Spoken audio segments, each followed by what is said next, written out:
All right, guys, we are back again. I believe we are on our 12th consecutive week. No, it might be 10, our 10th consecutive week of doing real estate Q&A live sessions here, Rashaad Mayes, every Thursday, 12 o'clock.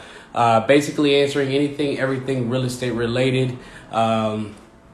Basically, this is for you guys, right? This is a show basically every Thursday, 12 o'clock, where you guys can come ask any type of questions regarding real estate and real estate investing and anything that you guys might have questions for, or anything you guys might be going through, or anything like that in the real estate world where you guys want to basically drop some knowledge, share some questions, share some experiences, even hop on live with me. That's perfectly fine with me.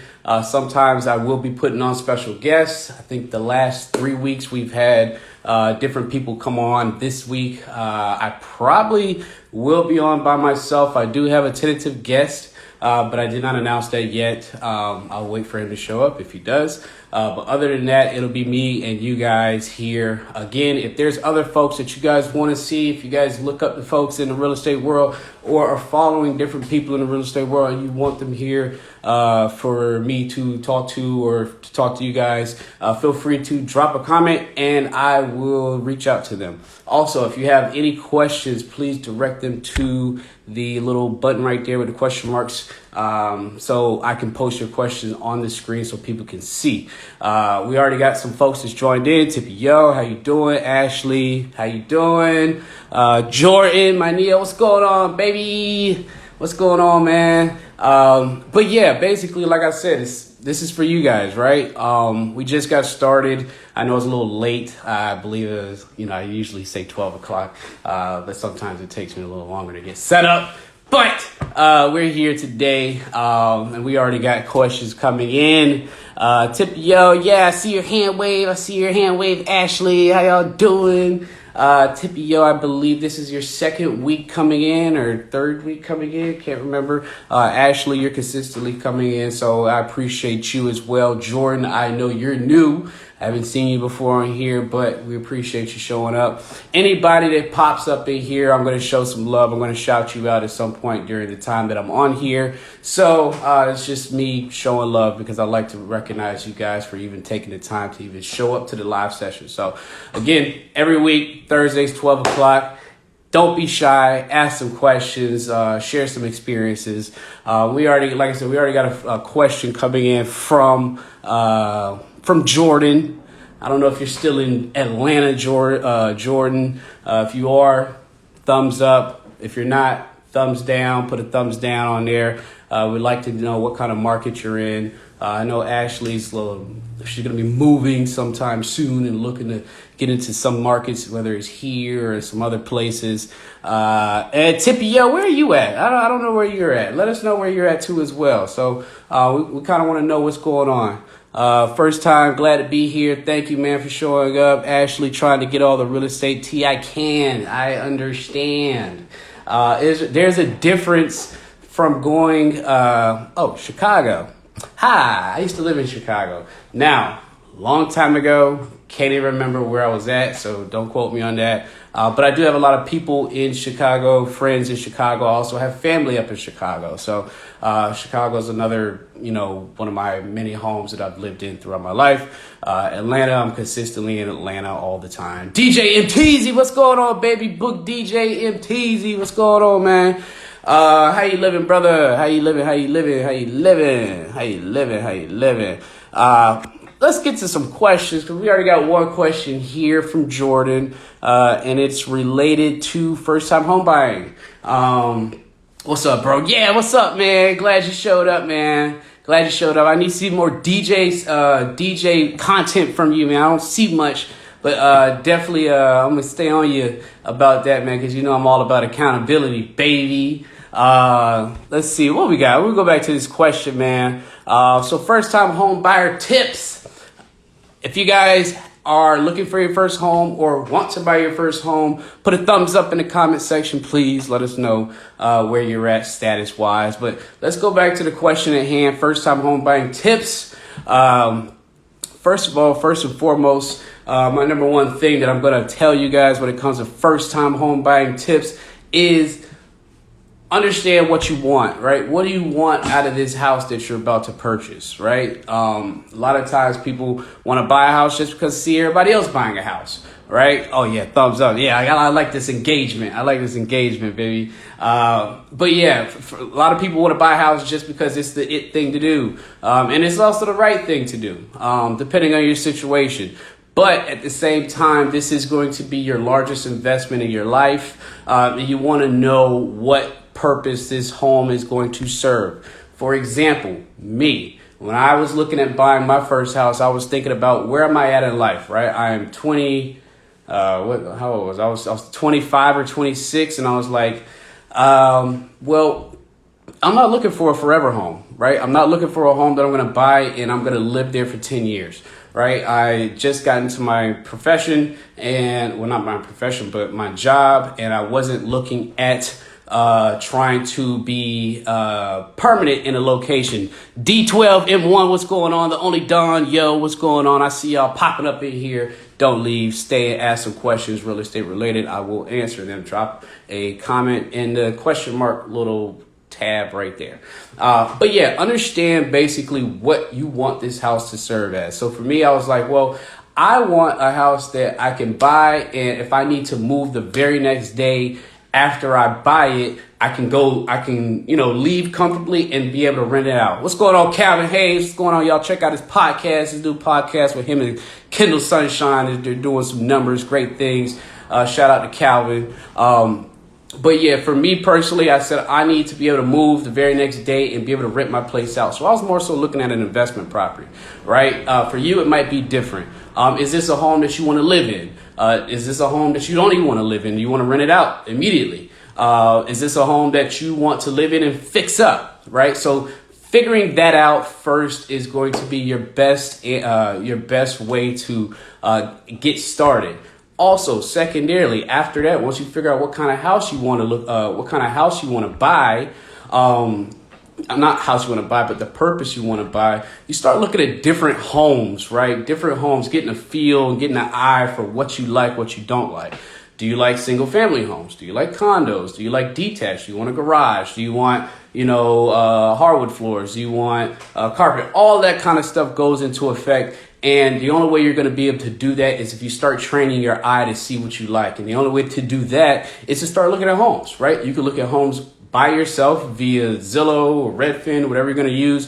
You can also go through an agent, have an agent, hook up with an agent, your local agent, and say, look, hey, I am currently looking for homes. I'm not interested in buying right at this moment, but I want you to put me on a drip feed, right?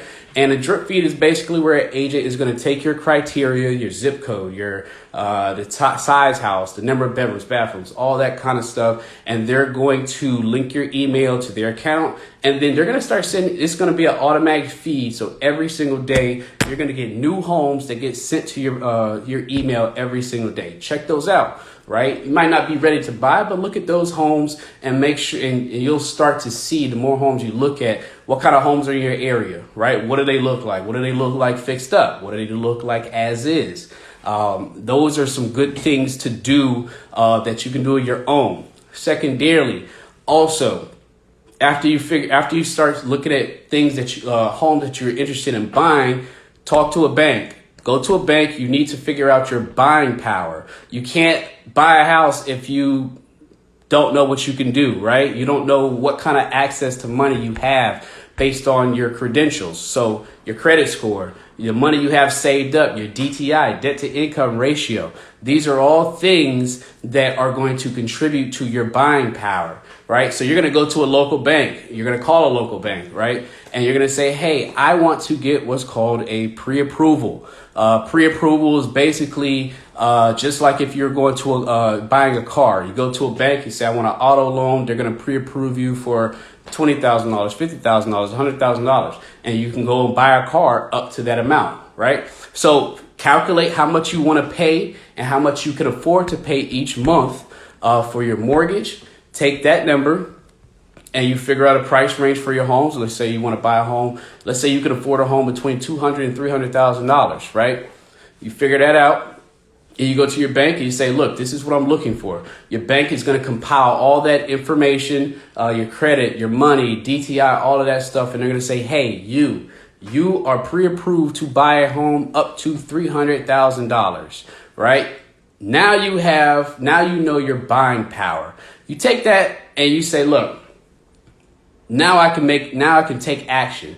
That pre-approval is good up to, I believe, 90 days. Right. And at that point in time, you can basically start looking and start finalizing and getting down to what you really are interested in and know what you can actually buy. You can't really start the process unless you take action. And one of the biggest steps to doing that is a pre-approval.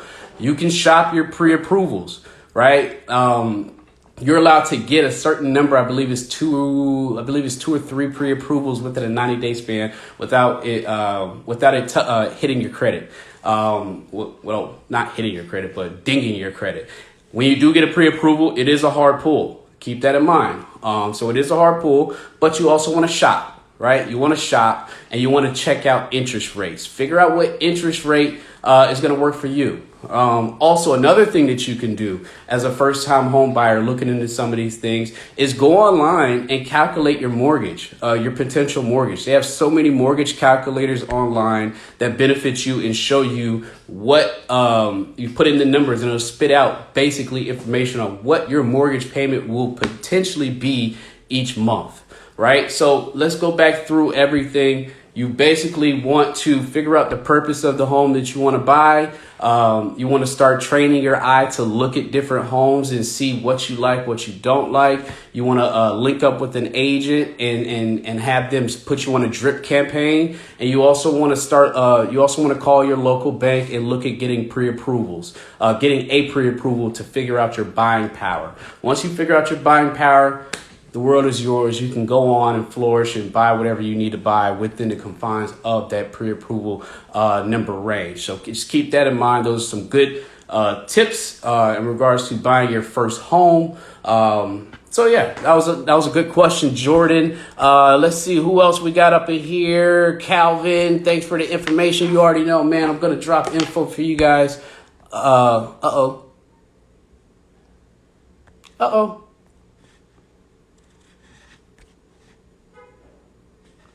No. Did I freeze? I thought I froze for a second. Sorry, guys.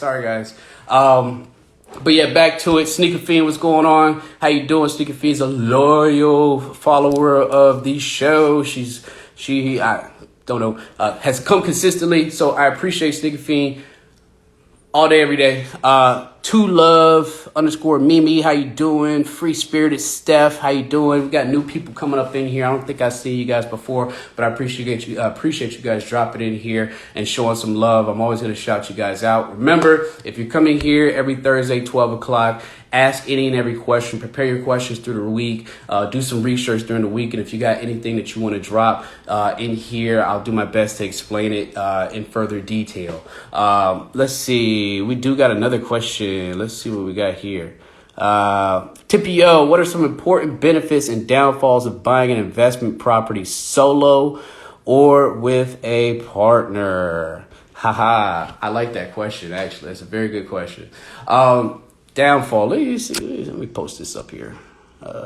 Yes, there you go. What are some important benefits and downfalls of buying an investment property solo or with a partner? So benefits of buying, I'll start with the benefits of buying solo. So when you buy solo, it's yours, right? There's no splitting income. There's none of that, right? So I also know people buy with their significant others. If you're married, it makes sense. If you're not married and you're buying a property with your significant other, you might want to, get some things situated first and understand that you're actually buying this property with somebody and it's going to be long term, right? So in the event things don't work out, both you guys are on the deed, it can get a little sticky, right? As well. So tax benefits, there's also tax benefits to buying by yourself. And then also like I said, I went back to ownership. Ownership is key. I haven't bought any properties with anybody else through all mine, right?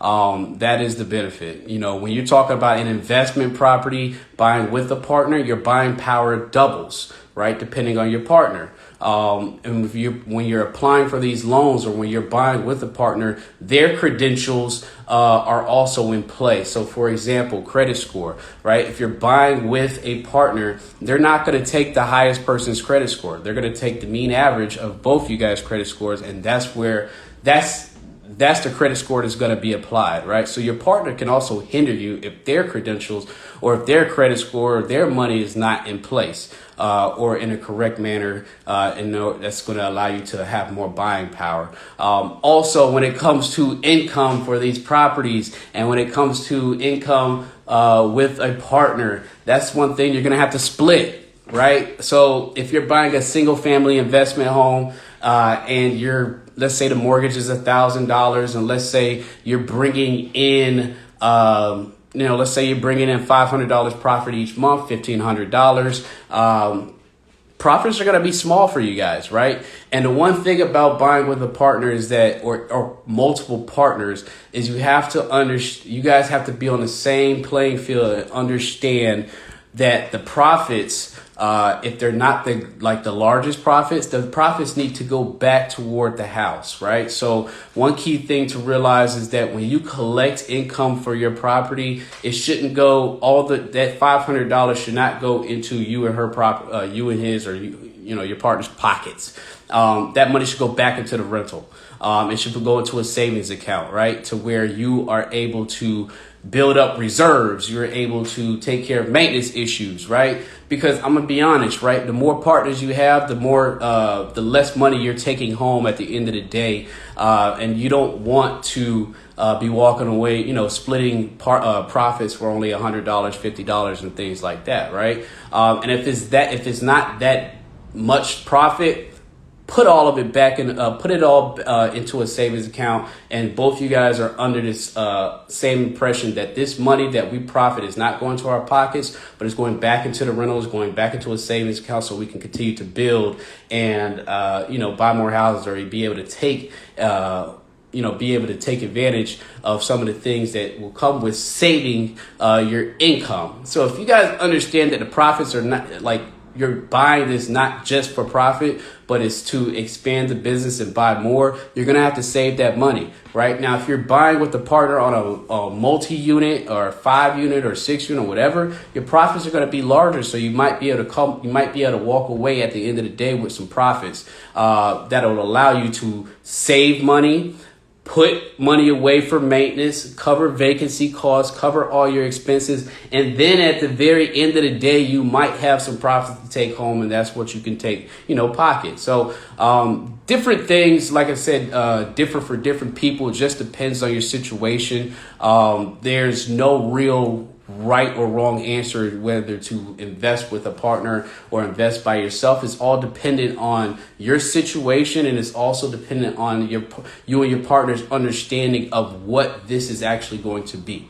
You know what I'm saying? Once you guys get on that same playing field, then you guys will be able to make a better and conscious decision. But understand who you're also doing business with, because there's money and business are very important and should not be taken lightly when considering a partner, right? What a partners mostly fall out for is money. It's money, money, money, money, money. So if you're going into buying a property with a partner, make sure they're the right partner, and make sure you guys have an understanding of what you want this to be. Great question, Tippy. I like that question. I get a lot of people that actually want to buy with partners or have partners they want to buy properties with, and there's nothing wrong with that. There's absolutely nothing wrong with that, but you guys have to just be on the same playing field to understand what you guys want out of each property. Great question, Tippy. Looks like we got some more people that popped up in here. Sasha, what's going on, Sasha? We got Tyler. What's going on, sister? Tyler's my little sister. How you doing, Tyler? up in Chicago. Mark from Dave. What's going on, Mark? That's my Neo out there in Miami. Again, I want to shout you guys out every Thursday, 12 o'clock, doing live Q&A sessions. If you guys have not bought your first home yet, but you want to buy your first home, put a thumbs up in the comment section. I want to show you guys, I want to see who's out here trying to get it in and better their life and get a new house. If you guys are experienced, you already have a property. Let's see, drop a smiley face emoji. I don't know.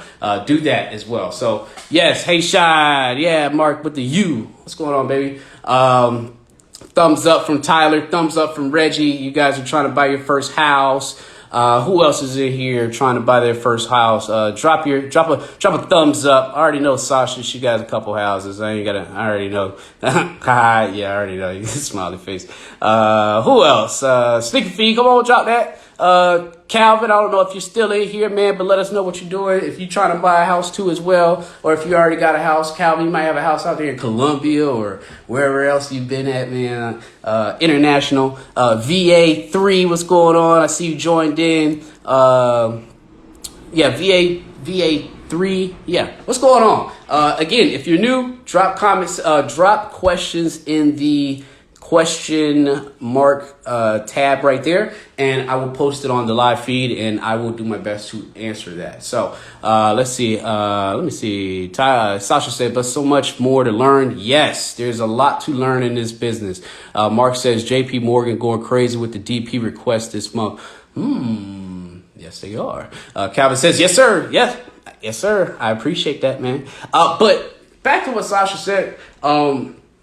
And I kind of want to talk a little bit about that. Yeah, so real estate is very, very, very, very, very, very vast, right? And I don't care if you've been in the game for a year, 6 months, 10 years, 20 years. There's so much to learn. I don't care how much your experience has driven you. There's so much to learn, right? Doesn't matter if you're an experienced investor or an inexperienced investor. There's always somebody that's doing things differently than you are in a different market. There's always different tips, tricks, and things like that because it's a wide open game, right? There's so many ways to I don't want to say manipulate things. There's so many different ways to do certain things like that. Buy, refi, sell is so many different ways. So the best way to get good at this game and to understand what's going on is one, experience, and two, learn from others, right? Doesn't matter if you got one house, 10 houses, 100 houses. You might have 100 houses and know somebody that has one house and they did something just great, and you might get one little tidbit out of them, and that's how you're able to add more experience to your game. So always be willing to learn, always be willing to learn from others, read, and the main thing is apply action. Action. This game will not go anywhere for you if you do not apply action. That's a real thing. Let's see what we got here. We got a question popped up in here. Oh, we got two questions. All right, we got one from Mark. Let's see. Best route to acquire multi-unit. Multi-units. They are hot right now. Everybody wants multi-units. There's great reasons why you should buy multi-units. One reason is because, let's say if you got a duplex and your rent is, let's say you got two tenants paying $1,000 a piece. That's $2,000 a month. Your mortgage is $1,000. If one of your tenants leaves, gets evicted, whatever the case may be, you still got income coming in that can take care of that mortgage, and other reasons as well. Obviously, the income. If you have multiple units and you're bringing in a lot of money, obviously it's more profit for you. But when it comes to acquiring multi-units, it's basically two routes, right? You're either going to find multi-units on the market or you're going to find multi-units off market. If you don't have a marketing system put in place, if you're not like an investor that's pumping money into marketing to try to find off-market deals, the best route for you guys will be to go through an agent, and letting an agent know, because everybody's reaching out to these agents, but letting an agent know what your interests are in regards to multi-units, and letting them know that you're serious, because agents get bombarded with multi-unit requests all the time, right? And you want to let them know the criteria of the multi-units that you kind of want to look into. And you also want to have numbers put in place to let them know that you're serious, right? Because if I'm an agent and I got 100 people asking for multi-units and they're not consistently hitting me up, they're not consistently showing me that they know what to do with a multi-unit, or they know their numbers, or they know their stuff, I'm going to send that multi-unit out to the people I know that are serious and well-versed in buying multi-units and things like that, right? So you got to consistently hit these agents up for these multi-units. And keep this in mind. If they're putting you on a drip campaign and they have multi-units in that drip campaign on your email, and they're sending you these multi-unit deals, and you're actually getting them in your email, evaluate them, right? Don't just look at them and, say, oh, I don't want that, and then just, let the email go away. No, evaluate them, right? Evaluate the numbers, evaluate the deal, and then send feedback to the agent. Let them know how you feel about that deal they just sent you, right? Most of the time when they send these drip campaigns, it's just houses that they send you, and people look at them and they look the other way. Right? They look the other way, and if I'm an agent, I'm not getting any feedback from you, but I'm sending you multi-units, then I'm probably going to stop sending you stuff, right? You want to be relevant, right? And you want to evaluate each and every multi-unit deal that they send you, because it shows initiative. It shows that you're serious, right? Remember, I told you it's 1,000 people asking for multi-units, and if you're not the one if you're not the person that I think of at the top of my head when I see a good deal, or if I see a multi-unit in general, I'm not sending it to you, right? And so that's one way to stay relevant. That's one way to also show that you know what you're doing and that you're serious about wanting a multi-unit. So that's a real case, right? You want to stay relevant. And then also you want to have your criteria. You want to have all your, what am I trying to say? You want to have basically everything set up to where you can pull the trigger, because I could send you a great multi-unit deal, right? And if you don't have your pre-approval set up, if you don't have like the credentials or the money and ready to pull the trigger, you're wasting my time. You're a tire kicker. Ain't nothing wrong with that, right? But don't push these agents to send you all these deals and things like that if you're also just not ready when the time comes, because good multi-units pop up and then they're gone really, really, really quickly. So that's a good question from Mark. Best route to acquire multi-unit deals. Me personally, all my multi-units have come from off-market marketing. Quick little summary on that. Basically, you have a marketing campaign that you're putting money into to reach off-market sellers. This is also a great way to cut out the middleman, the agent, and the overpriced pricing of multi-units these days, where you can go direct to the seller and negotiate a great deal. I don't know if I should give you guys you know what? I'm gonna give you guys an example of a multi-unit deal that I found off market. Right? I found a seller. I'll make this real quick because I know you got questions. I know there's another question coming in. I found an off-market seller. He was in some trouble with the city. He was in trouble, paying his bills and things like that. Found an off-market seller. He had a 3-unit. And that 3-unit was disgusting, and it was also about to be taken away by the city. I found him, negotiated a deal. Yes, the house did need work, but I want you to think about these numbers, right? Acquiring a multi-unit at $60,000, right? And let's say I put $40,000 into it, so now I'm all in on the deal $100,000, right? Let's say at $100,000. That multi-unit is fully renovated. All 3 units are operational.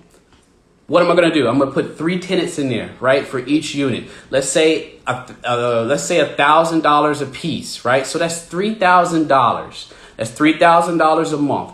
My mortgage at $100,000 is probably going to be somewhere around $900 to $1,000, right? So you just do the math, right? That's $1,000 on my mortgage, and that's $3,000 that I'm collecting every month. The difference is $2,000. That is that's a great deal. That is a great deal at $100,000. Most multi-units you guys are going to find, and they're going to come from on the market deals, duplexes typically range. You can get duplexes up to I've seen duplexes on the market for $150,000 to $200,000. Your mortgage is not going to be cheap at that point, so you have to be able to supplement that with the income. If I'm taking home, $500 to $800, that's great. But think about the deal I just told you. You're bringing in $2,000 a month. That's like a 20 to 22% ROI. It's crazy. Your average of what you should be shooting for ROI percentage each month. This is me personally saying this, but you should probably shoot for 12%, right? Some markets are different. Some people are okay with 10%. I do, 8%. I do 12%. So if I can get a multi-unit, or if I can get a deal where I'm bringing in over 12%, that's a win for me, right? Because that's more money. That's more income each month. So great question, Mark. I love that question. Let's go back. Let's see. We got some more people that joined in. Brian Adams said, what's going on, brother? I know you're in the real estate game, and I've seen you doing some things for a long time, man. Brian, what we got here? We got Brian. Let's see. Who else we got? We got Josh. What's going on, Josh, my line brother? Let's see. We got Don't Call Me Joe. How you doing? Chris. What's going on, Chris? Drop some thumbs up if you guys like coming to the show every week. I know there's some new people here. Also know there's some consistent viewers that show up. I appreciate this, guys. I appreciate you guys consistently showing up for the ones that always show up and the new people. Do me a favor. Screenshot this, right? And screenshot this picture of the live right now and drop it on your story and tag me and tell people what's going on, so we can get more viewers, and more viewers equal more questions. More questions mean more experience that you guys might be able to connect with and that you can learn from. So let's see, we got Sasha. I want one. There's just not a lot in the South. If you're in the North, Midwest, get on it. Yes, there are not a lot of multi-units in the South, right? Up north is where it's at. I just so happen to be up north here in Baltimore. So up north, as you guys know, there's a lot of row homes, town homes, and things like that, which can easily be converted or already built to encompass a multi-unit. Down south is a little bit different, right? I know if you're like in Tallahassee, most of you guys I went to school with Tallahassee. A lot of those homes out there are multi-units, duplexes, and things like that. So they're very scarce. They're very competitive to find. And they're also most of the time overpriced. Doesn't mean you can't buy them. But if you buy and it's overpriced, you're looking at the long haul, right? So again, multi-units are the way to go if you can find one at a good deal. If you're interested in doing off-market marketing and learning to set up some systems and things like that, I will be doing some consultations, baby. I will be doing consultations and help you guys out if that's what you want to do, is set up systems to do so. So you can find home run deals and negotiate directly with the seller to get a great deal that's not going to be on the market, that's not going to be overpriced, that's not going to have 1,000 people clamoring over them. Let's see, Sasha, I passed one up when I was living in Cincinnati. Yeah, you sleep, because Cincinnati's a great market. I love Cincinnati, and I also like the different style homes out there. Cincinnati has, so like what they have out here is Cape Cods, colonials, and things like that. Cincinnati takes those same style homes and they times them by 2, right? The Cape Cod, like normal Cape Cods out here, typically anywhere between 900 and 1,100 square feet. In Cincinnati, those Cape Cods are huge. So I love Cincinnati. Great information, says Josh. Yes, man. Appreciate you for showing some love. That's real. Reggie, stop it. So funny thing real quick. I took Reggie. Reggie came up here to Baltimore a couple weeks ago, and I gave him a tour of Baltimore and showed him some of my rentals. And I also showed him the 3-unit. And I hadn't been in the 3-unit for a while. And we went down to the basement, and there was a million spiders, spider webs, and things like that. Oh, smile for the photo. Go ahead, take it, Sasha. Was that long enough? All right. Anyway, love the show, Chris. Thank you, man. Thank you for showing some love. We got some more questions here. Let's see. Let me get to Reggie's question. Is NACA a good program? Pros and cons. The crazy thing about NACA is that today, you guys also know I'm a real estate agent. I'm affiliated with Amber & Co. Company. out here in DC. We actually have a call today where we're going to be on the phone with a NACA representative answering anything and all things about NACA. So, Reggie, save that. Eyeglass. Save that question, man. Save that question. I actually want to talk about NACA next week, because what I'm actually planning on doing is asking that NACA representative to come on the show next week. So save that question. I know you want to know pros and cons and all that stuff, but save that question, man. NACA is a very good program. I also know a couple people that are involved in NACA. So save that question. I should answer it. I want to answer it, but I also want to provide value for you guys and have people that are specialists in these specific areas to be able to answer these questions in a better way than maybe I can. Let's see, what else we got? We got another one. How do you find off-market deals? Tippy, thanks. Reggie, I'm gonna roast your ass next time I see you. Trying to roast me on my comment section, man. Anyway, before I get to Tippy's question, again, every Thursday, 12 o'clock, drop questions in the little questionnaire box right there. Please do that. And also share the show. Let's get to Tippio's question. How do you find off-market deals? So this is I wouldn't say my expertise, but this is what I do every day, right? I built a business around finding off-market deals, and it's a very loaded question. There's a lot that goes into it, but there's a couple things that you can do if you want to find off-market deals, and that means you're not going through an agent, you're not going on the MLS, you're not bidding on properties through agents or brokers. Off-market deals are deals directly to the seller, right? So you're buying a deal, or you're interacting with somebody who has a house to sell, and it's just between you and that owner, right? You and that owner. In order to find them, you're just not gonna just wake up one day and be able to find people that are selling their houses off market. You have to market to them, and if you're marketing to them, that means you have to put together a marketing plan with some strategy, and you also have to put a little bit of money sometimes and a lot of time into generating off market funnels and off market marketing strategies and things like that. So one way, I give you the cheapest way to find off-market properties or off-market deals.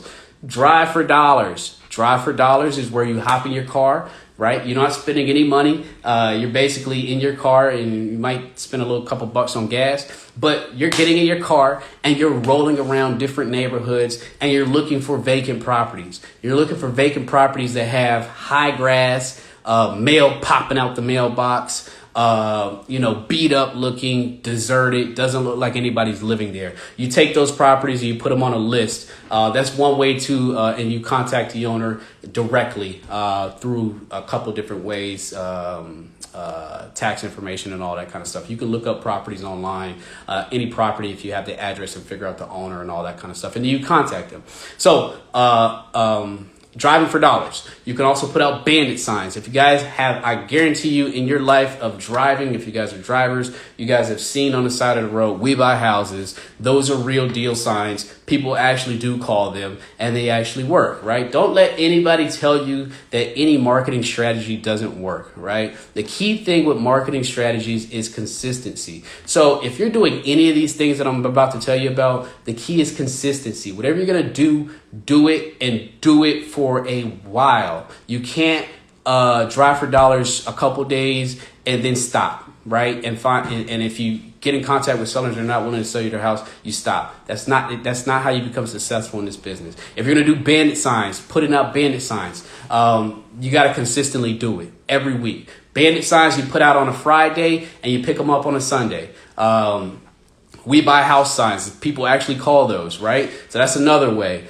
You can also send letters, right? So let's say you get a list of properties and let's say you get a list of 10 properties. Maybe you send them letters. Letters, mail works as well. It's a little bit more expensive. There are websites online that allow you to automate this process to where you're not doing handwritten letters, but you can actually have a format and then it sends out automatically to the seller directly. That's another way that you can find off-market properties. Another way you can go about finding off-market properties is RVM. RVM is a system, it stands for ringless voicemails.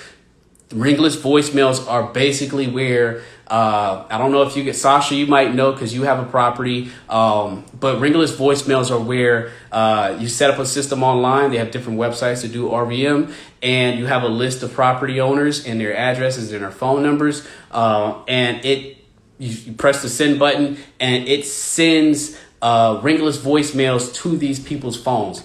Basically, what's going to happen is you have your phone, and that seller, if I'm the seller, what happens is I get a ring on my phone, and it rings only once. And I look at it, I'm like, what the heck? And then it pops up a voicemail with your phone number on it.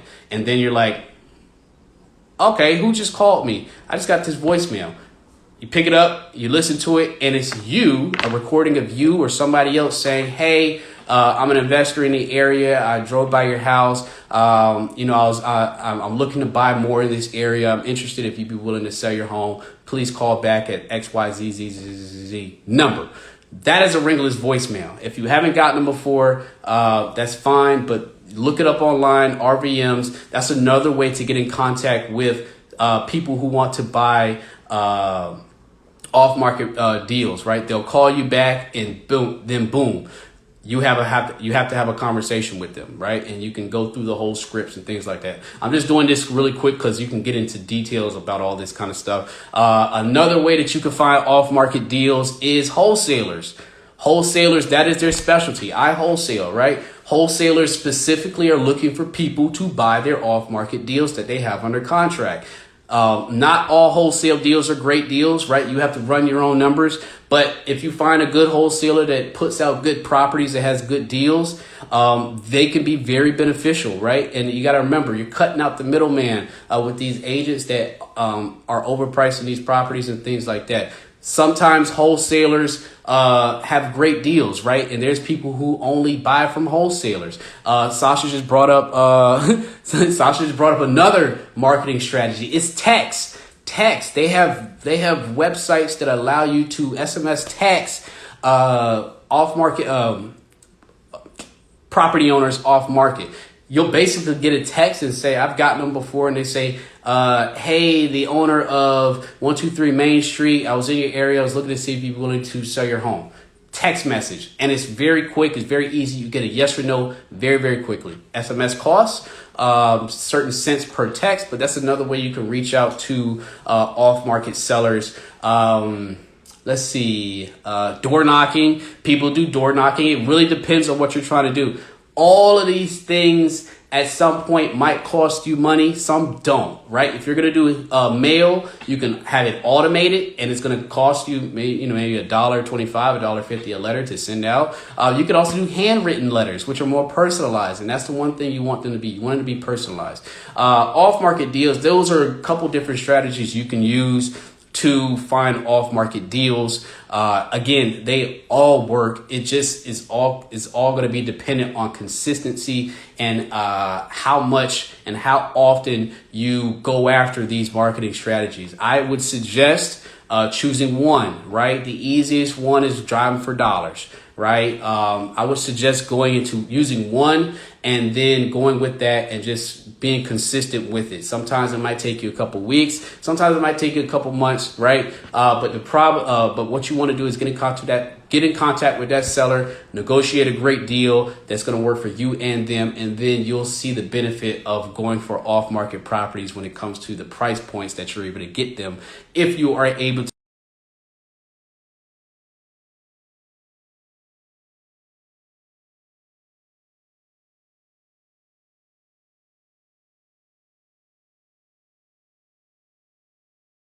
Great question. Let's see what we got. We got Gerald. Gerald's been in. I don't know if he's in here or not. But he's in here. I see him on here. Sasha says, mm-hmm. Oh yeah, so you've gotten those texts where it says, I'm interested in buying your property. Yep, that is true. Those people sometimes are annoying. So check your local markets and see what you can and can't do. I know in Florida you cannot do ringless voicemails. They have legislation out to eliminate you from doing that, and you can be in trouble if you do ringless voicemails. Sometimes these things can, annoy off market sellers, and they report you. There is such thing as a do not call list called the DNC. There's a lot of different things and nuances to this stuff, but for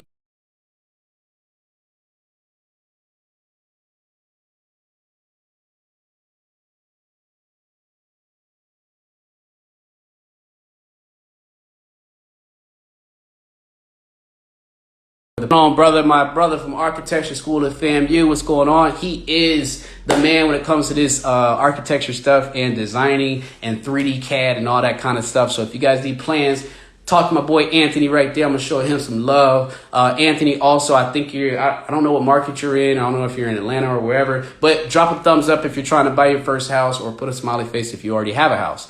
Let's get back to some questions here, because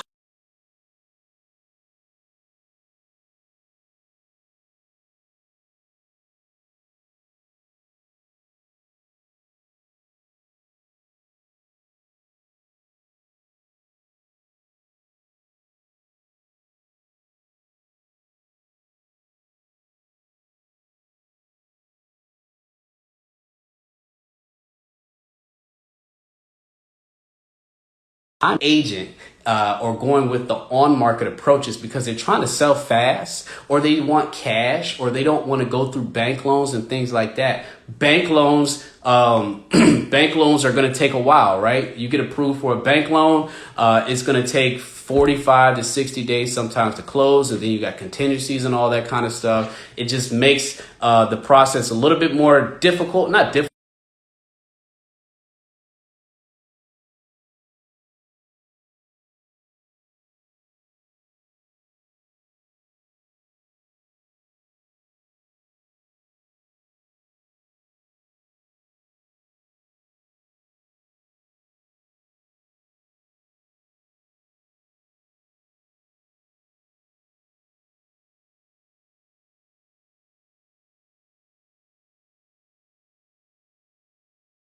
People can basically anticipate and say that you're buying with cash. So those are two different ways that you can call your offer a cash offer. If you actually have the cash to buy the house for the price you negotiated, or you have hard money. And hard money guys guys that have hard money loans or going after properties with hard money loans can technically say they're buying with cash. That is what's going to make you appealing.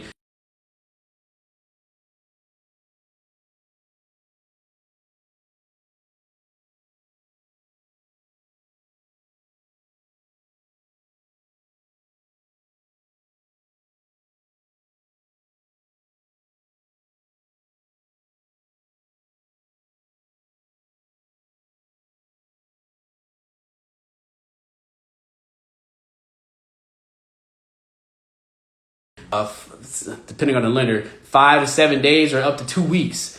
Typically 2 weeks. I've done a deal where I got it under contract, and 2 weeks later I was able to close. Right? You don't have that ability with the bank.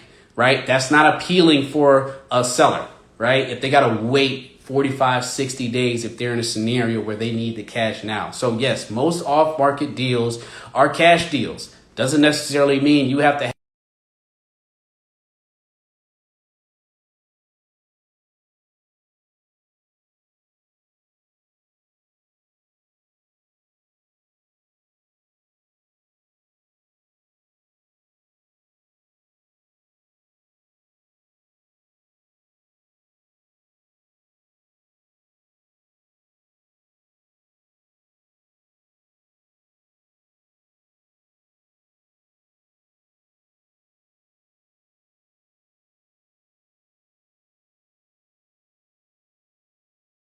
have best out there, or if you're just looking to buy your own home, for you, you might just be wanting to design your own home. So Paris, it's Paris with love. What's going on, Paris? I already know who you are. FAMU, stand up. FAMU is really in the building out here. Maybe it's because most of my followers are from FAMU, but I appreciate all you guys for showing up. Again, share the show.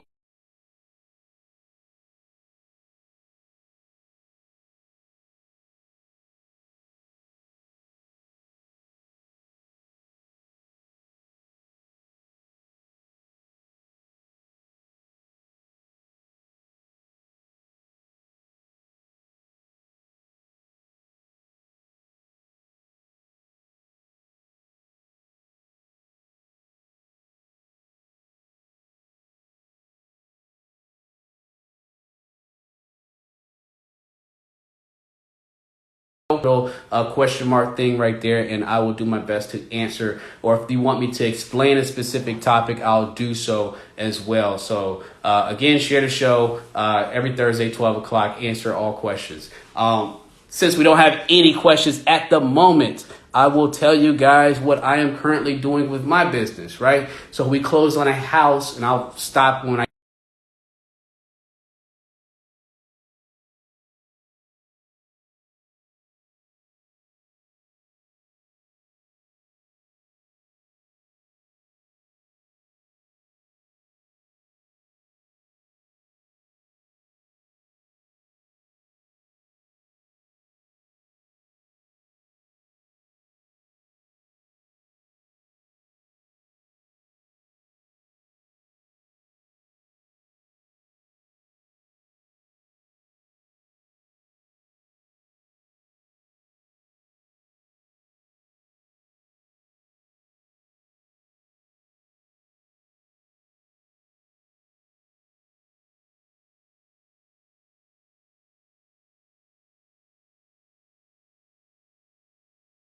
refinance, are you gonna flip it? Like, what is the exit strategy? So for this particular house, I bought it at a good price, so I'm able to either sell it, flip it and sell it, or I'm able to keep it as a rental and collect monthly income that's going to be beneficial for me. So for me at this point, I'm in the planning stages. I already closed.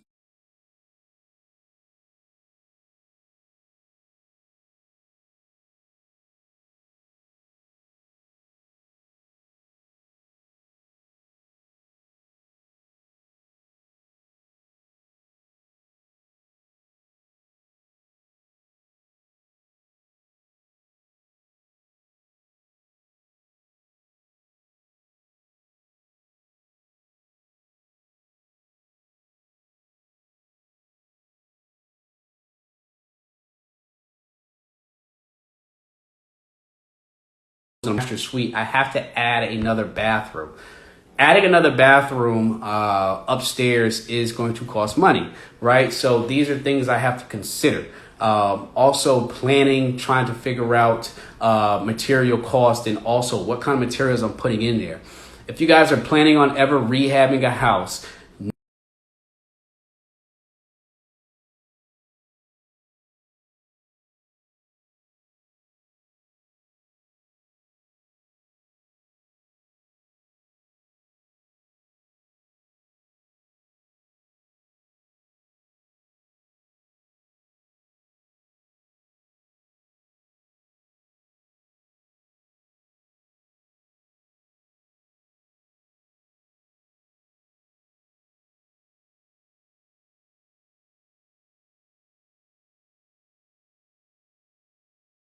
you see in there, because you're going to overrun your budget and you're going to be out of business very quickly. That happens. People get these things and get these ideas in their head from HGTV, and they say, oh, well, I'm going to do this in my rehabs, and I'm going to always put marble and granite on the floors in my bathrooms. If you're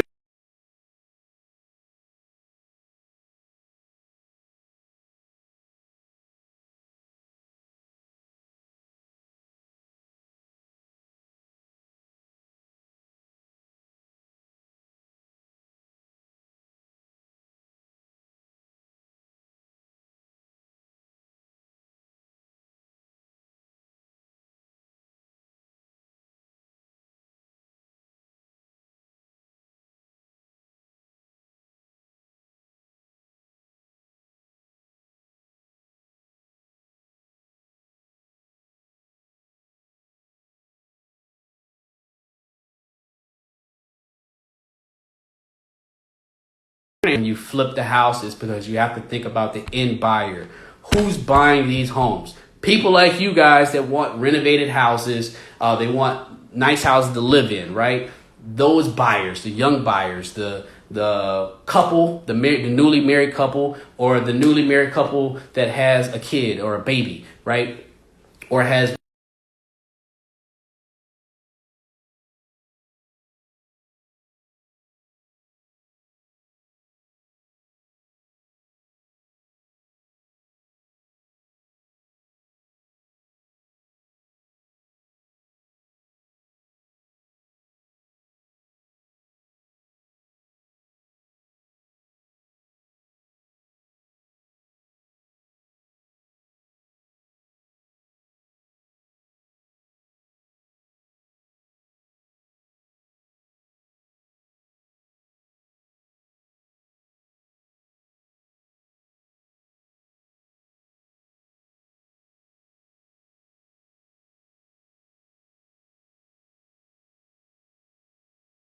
maybe together and come up with some floor plans and see what works and what doesn't work. I also have to stay within budget. I've gone over budget before multiple times on rehabs, and it's not fun. But it's just the name of the game. The more you do this, the more you get into it, the more you know construction and all that kind of stuff, the better you'll get at this kind of thing. Also, while I don't have any questions, and I know we're coming up on an hour here shortly,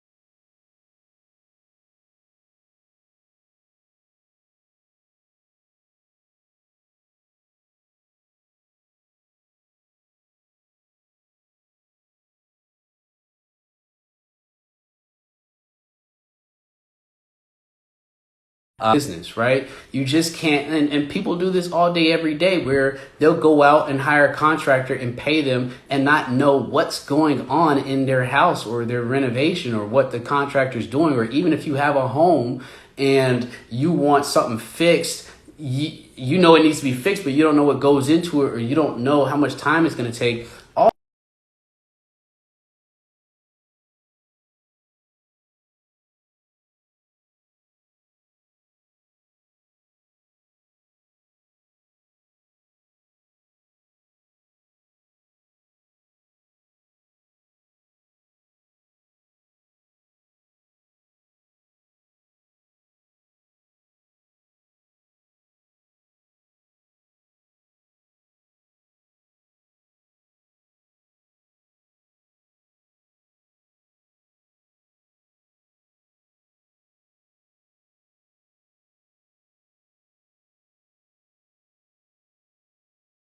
Yeah, cool.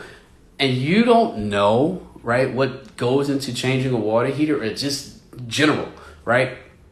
I could easily come in there and tell you, I just can't put this water heater in because this is not where this is at, and that's too far away from the chimney, and I can't put the flow pipe in there, and it's gonna cost a little extra materials and all that kind of stuff.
Tipio, yeah, Sasha, Sophie, who else we got? Gerald, Reggie, Chris.